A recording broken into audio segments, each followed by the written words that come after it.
अलमारियों का लगा दें, ये बड़ी जो है ना यहाँ से शुरू कर दें अलमारी की। ये ऑफिस अलमारी है डबल वो वाली, ये सिर्फ 15,000 रुपये की है, ठीक है।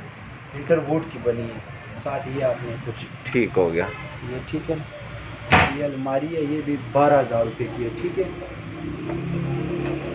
और ये खालिस लकड़ में बनी है दियार में, ये सिर्फ 15,000 रुपये की है। वैसे ये 18-20 हज़ार उस पर खर्चा है, इन दोनों कीमत लगा उसकी 25,000 लगाने, खोल के डबल है ये सिंगल अलमारी। ये देखें जो सिंगल है, काफ़ी बड़ी है, काफ़ी अच्छी है। नीचे कपड़ों की जगह है, ठीक है। ये भी सिंगल अलमारी है, ये 15,000 रुपये की है, फुल एंड फाइनली कीमत है। ये देखिए ये सारी दियार में बनी है ये अलमारी, ठीक हो गया। और ये डबल है, इसमें डबल पाइप लगा हुआ है। ये 25,000 की, ये मैं खुद तैयार की, सारी लकड़ में। अच्छा, ये खुद तैयार की हुई है? ये आपने खुद मतलब जो है ना बाद में इसके साथ कुछ लीक करना है। ये देखें सारी लकड़ में, ये थोड़ा पल्ला उसको वो हुआ है,